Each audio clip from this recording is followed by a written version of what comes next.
the thing is that usually people will make time for the things that matter to them most. If it means so much to you to get exercise in, then you're gonna figure out to make time and do what you need to do to get that in. If it's getting up early, then that's what you're gonna do.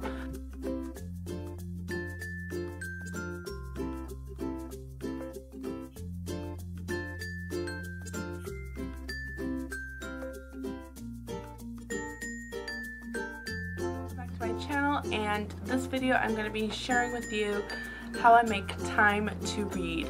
That seems to be a big question that I get, and I'm going to be honest and I'm forthright, and here we go. Okay, so probably the first thing I want to address is my shirt, because I always get questions of this every time I make a video.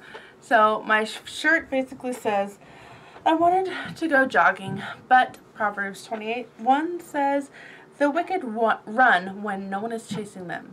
So there's that. Story of my life. It was brilliant. I love shirts with funny sayings on that, especially because when I'm trying to wear a shirt, I need to find something that's not, well, I need something to cover the girls, you know what I mean? And not so difficult, and I don't want to look like I'm wearing a men's shirt all day, so I go with fun sayings to make me feel a little bit more feminine. Alright, so let's talk about how I get my reading in. The first thing is probably obvious, but it also is, I think, one of the hardest things for most most mothers. I guess I could talk to parents here, but I'm specifically addressing stay-at-home moms. One of the ways that I read is just before bedtime. I can usually get an hour to hour and a half in. Let me first address how old my kids are, because I think that's important. Yes. Yes. Do you need something? No. What, David, what do you need? So let me address my kids' ages, because I do think that this is important to remember. I have a almost 11-year-old, an almost 10-year-old, someone that just turned 6, someone that turned 5, and one that turned 2. The older ones can help now. And when I had a 5, 4, 1 and baby, I didn't read as much as I did now. And when I did read, it was the read alouds. I always have had at least 1 or 2 books going. Kindle books, usually the novellas are what I would read because they were short, and so if I had longer periods of time between them, I wasn't losing the story. But about a year and a half or 2 years ago, it's probably been 2 years now. Wow, again, time flies. About 2 years ago, I started reading nonfiction, and I have to say that up until that point, I didn't do a lot of nonfiction. Fiction was easier to kind of breeze through, because if you miss something, it really didn't affect the story, so to speak.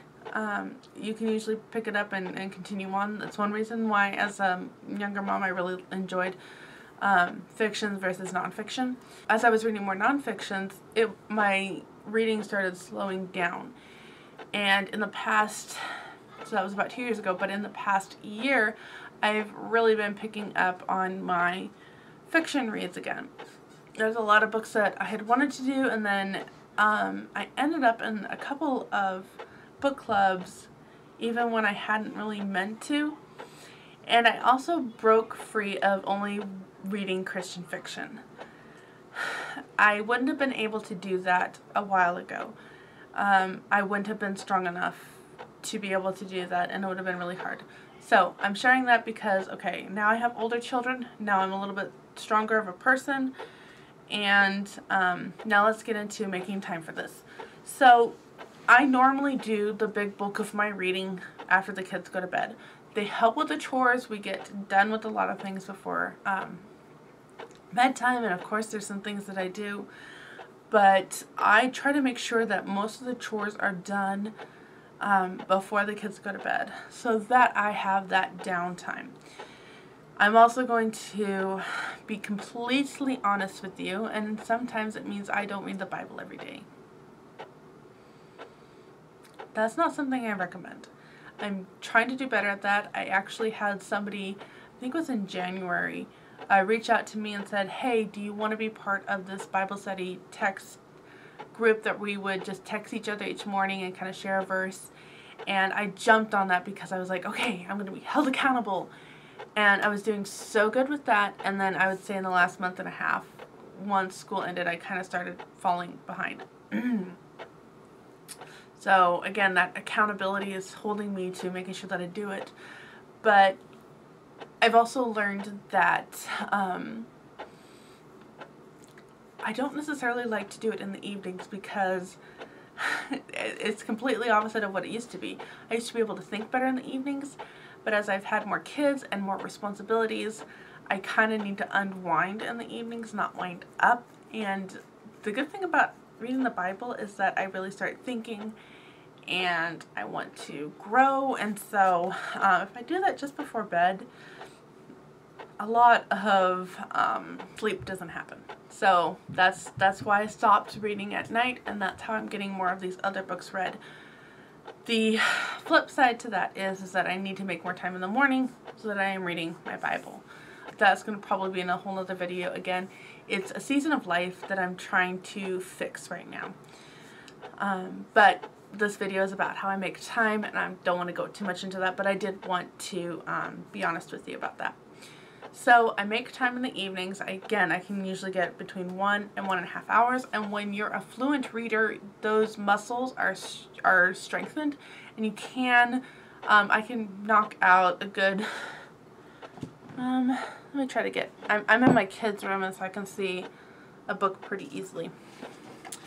I can knock out a book like this in an evening. It's about 135 pages, so this book would not be difficult to finish in an hour or 1.5 to 2 hours. That wouldn't be a problem for me. Another way that I get more reading in is I want my kids to see me read, because kids learn by example. So if they see you read, they're more likely to read. And so I have really made it a point to read throughout the day. If I can make the time, I will make the time. If it's between phone, computer, YouTube, or book, if I haven't done any reading, then I really do try to sit and just say, hey, look, Mom's reading, you're welcome to take what you want and be a part of it or whatever. I do try to do that. And those are much shorter times, maybe 20 minutes. But like Sarah Mackenzie was talking in her Read Aloud family, that even 20 minutes a day you could end up knocking out the Narnia series in a year. So yeah, that's not a problem. And again, if you read fast like I do, definitely not a problem. So that's another way I knock out some of these books, are those 20-minute increments. Here's probably one that's going to be TMI. I also have a book in the bathroom. So there are some times when you can get some pages knocked out. So that's not a problem. And then on those really, really stressful days, I will set aside some of the extra things that need to be done. Maybe we don't get a load of laundry washed or folded or anything, and I will just read. And it's because it's a stressful day and it's what I need. And that's fine. I'm okay with that. Not everybody will want to make that priority. So that's one other way I do it. I know a lot of people love to have conversations at the table, and it's not that we don't do that, but oftentimes Mom will have a book that she's reading at the dinner table, eating breakfast and her coffee, and a kid will have it. Kid will have theirs, and sometimes we'll be like, hey guys, listen to this. You know, it's kind of like reading the paper and sharing some of the current events, but we're doing it through stories. So that's another way that we can knock out some more. If I have a deadline on a book, then I really make that a priority to read. Sometimes I will, in the summer it's much more easier to get those books knocked out because we're not doing school, but I will make it a priority to make sure that they get done, they get read. The thing is that usually people will make time for the things that matter to them most. If it means so much to you to get exercise in, then you're gonna figure out to make time and do what you need to do to get that in. If it's getting up early, then that's what you're gonna do. If making a really great meal is something you're passionate about and it takes a few hours or several hours a day to provide all these meals for your family, then that's going to be your passion and that's what you're going to do. I like to do meals as simple as possible. I spend less time in the kitchen, and I've even done this on Instagram where I'm showing you, hey, sometimes the best way to get some of your reading done is to be reading while you're grounding beef. One ear strained on the kids. I've always surprised people with the fact that I can still have a conversation with them, but one ear is tuned to a child, and I'm listening and I'm hearing what they're doing, and I can do that. I can do that. So I can still do cooking with the book and hear a kid if they need my attention. And it really helps when they get really quiet, because then you know that they need your attention. So anyway, those are just the tips on how I get my reading in. I'm going to throw in a little bit one of basically how do I choose which book I'm going to read next. I don't think anybody really has a specific method to it.